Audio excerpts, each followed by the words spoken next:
This recording will cover steps 6 and 7. We made it to the final two steps. So, step number 6 is all about accommodations, and step number 7 is about transition.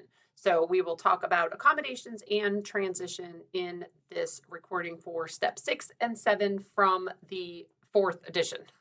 Lots of words. Okay, so we want to think about assessments. How might students with disabilities participate in state or district level assessments? And we want to think about explaining accommodations necessary to measure AA, academic achievement, and FP on state and district-wide assessments. You'll hear AA and FP later on, so I'm just going to call it AA/FP. Okay, so again, we want to think about the overall goal um, of involvement, right, in progress in the gen ed curriculum. Students with disabilities should participate with non-disabled students in state and district-wide assessments. And hopefully in your mind, you're saying to whatever degree is appropriate, right? Or to whatever extent is appropriate for that particular student. Again, we've talked about this throughout this textbook. So we want to ensure that the educational professionals are accountable for the appropriate progress of all students, right? If our students were not assessed at all, we would have some special ed teachers who would just sit there and watch eat bonbons and watch Barney all day long instead of trying to hold their students accountable and encourage the progress of all students. So the IEP team must include a statement of any individual accommodations that are necessary to measure a child's AA and FP on state and district-wide assessments. And if participation is not possible, even with accommodations, the IEP team must select an alternate assessment for that student. Okay, so we'll talk about that in just a second. So how might a student with disabilities participate in state or district-wide assessments? Well, there are a couple of different options, right? These are the ones that are generally offered. You will need to check, of course, with your state and your district and everything, especially when we get down to alternate assessment, or of alternate academic achievement standards, but that is kind of a district thing. So there's regular assessment of grade level academic content standards based on grade level academic achievement standards. There's regular assessment of grade level academic content standards with appropriate accommodations, okay, based on grade level academic standards, and we'll get more into each of these options in just a second. There's alternate assessment of grade level academic content standards based on grade level academic achievement standards, and then there's alternate assessment of grade level academic content standards based on alternate academic achievement standards. And if you have a question about that, go back to step 1 for some more detail in that.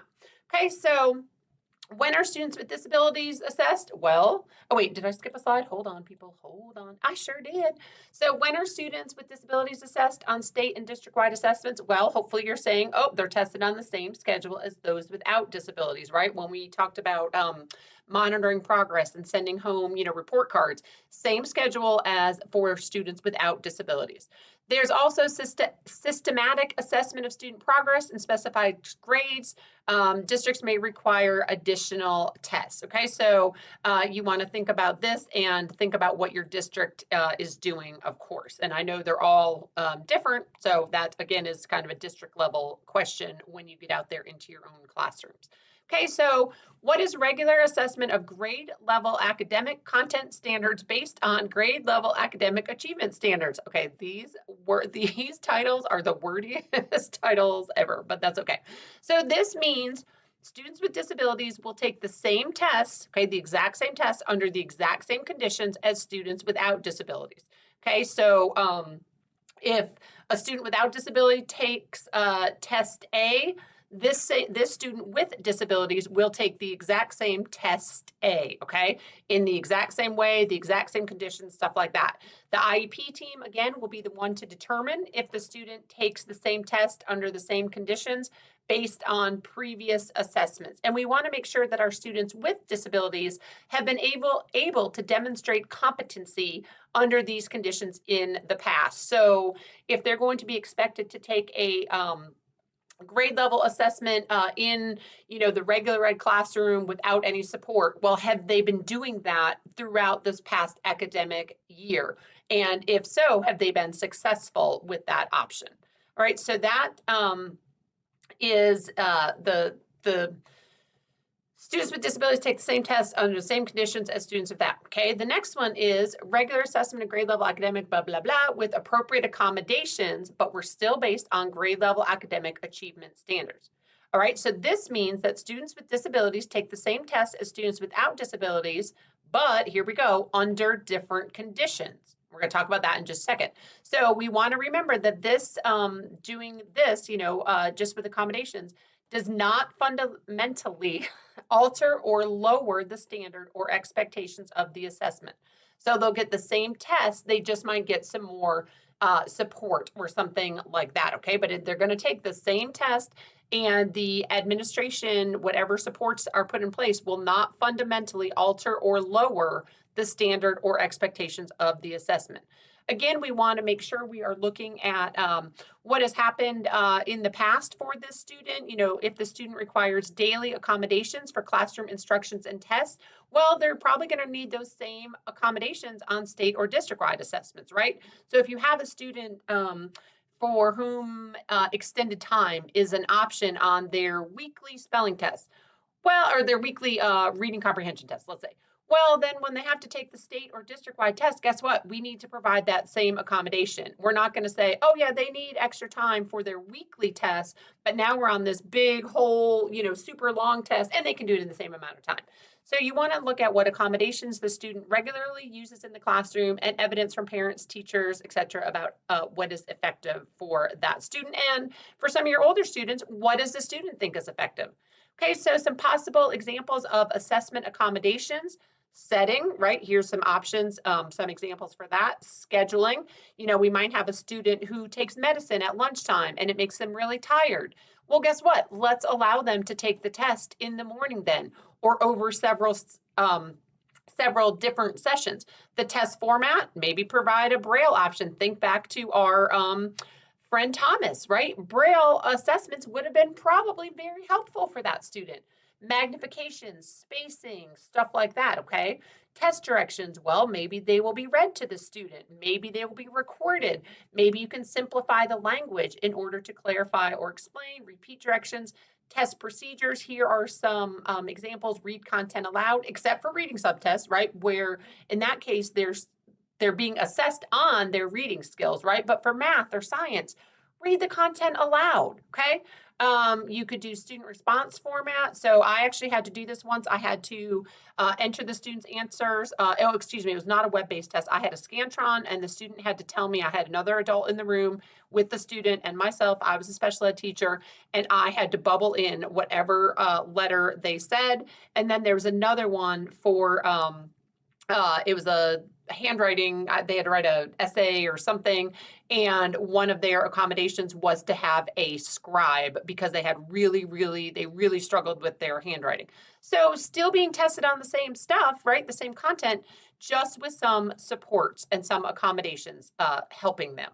Okay, so I did want to highlight this because I want you to look at Rajesh. That is an example of an accommodation. He should have the test directions read aloud in English for language arts and math and science. Okay, so that's just the test directions, that's fine. And that the math and science test items should be read aloud in English. Again, not reading aloud the language arts test items because that would fundamentally alter or lower the standard or expectations of the reading assessment. So think about Rajesh, think about Thomas, like our friend Thomas, right?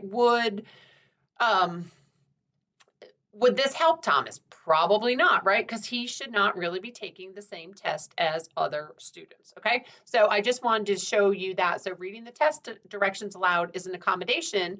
And then even the math and science test items, that's fine because those tests are not testing reading, right? So hopefully you're seeing that difference, okay? Again, here are some options for you to practice, and you can, don't submit anything, but if you wanted to practice, you can compare your answers with the answers in the appendix. Okay, so now we're up to the next option. So I believe this is a third option. So alternate assessment of grade level academic content standards based on grade level academic achievement standards.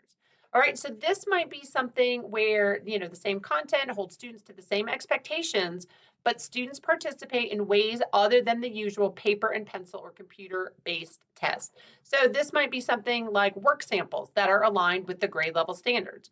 Again, the IEP team has to consider ways that the students successfully demonstrate the learning in the classroom on comparable content. So how does a student typically demonstrate their learning on math or something like that? Do they use manipulatives, or do they draw pictures to express a math concept? Well, that's showing their learning, right? As opposed to giving them a multiple choice, assessment. Maybe we could find some other ways to address their grade level academic content standards, but we're finding alternate ways of assessment. Again, very district specific, very school specific. Okay, here's the last way, alternate assessment, I cannot talk today, y'all, of grade level academic content standards based on alternate academic achievement standards. Okay, so there's an example for, hold on, let me see who the example is before I come back. Cadence, right? So if you go back to Cadence's IEP in Meet Our Students, there's alternate assessment based on alternate academic achievement standards. Okay, so this is where students are tested on grade level content with altered expectations for performance. So this is where modifications may alter some aspect of the way the test is presented or the way the student responds to test items. The IEP team must consider any modifications required for the student to be successful in daily learning. Again, thinking about their daily learning, what do they do day to day? Let's keep it the same for these assessments. Okay, and the IEP team considers any modifications needed for the student to experience academic success in the classroom and to show us what they know. Okay, so some examples, assessment modifications, so test format, here are some examples. Test procedures, so you could read aloud complex multiple step math questions one at a time. You can allow a calculator for some tests or subtests, manipulative math objects like I was just talking about a few minutes ago. Student response format, again, they might be allowed a little cheat sheet, or a multiplication table. I know when I was at doing my doctoral program at Clemson, the instructor for our stats class allowed one 8.5 by 11 piece of paper front and back that we could bring in with any notes and formulas and stuff like that we wanted. So for the first test, I hand wrote everything and couldn't fit very much on an 8.5 by 11 double-sided piece of paper. For the second test, I learned my lesson and I divided it into 3 columns and I typed in the smallest font, I think it was 4 or 5 point font, and just typed my notes. And she didn't, the professor never said that wasn't allowed. So it's something that, I needed a lot of support personally. So I found a way to get as many notes and formulas on this one piece of paper as possible. And I still to this day have my little study sheets or reference materials for all the tests after the first one, because I was just so proud of them. I don't know. I just think I'm funny. You all know that. Okay, so some examples. I just showed you all of examples of assessment modifications. Okay, again, you can practice. You do not need to submit, but you can practice some modifications. So visual impairment prevents him from reading print on a reading test. He has good listening comprehension skills. What might we be able to do for that, right? Significantly reduces the amount of time she can work without resting. What might be a modification? Okay, so again, the answers are in the back of the book in the appendix. You do not have to submit anything. Okay, so then, excuse me. Again, the alternate assessment aligned with grade level academic context standards scored against alternate academic achievement standards. Okay, so you want to think about how the alternate achievement standards are aligned with the state's academic content standards, promote access to the general curriculum, which is the overall goal, right? Access to the general curriculum at whatever level is appropriate for that particular or that individual student. Again, the I in IEP. And then reflect professional judgment of the highest academic standards possible. Again, we want to set the standards high, but achievable for our students, because otherwise they're not going to make any progress, right? They're not going to grow. So we need to challenge them appropriately so that they can grow and that they can make progress. Okay, so what must be included on the IEP if a student takes an alternate assessment? There must be a statement saying why the student cannot participate in the regular assessment and why the particular alternate assessment selected is appropriate for the student. And again, check Cadence's IEP for an example. All right, I am going to stop here at the end of part 1, come back for part 2, where we will cover step number 7.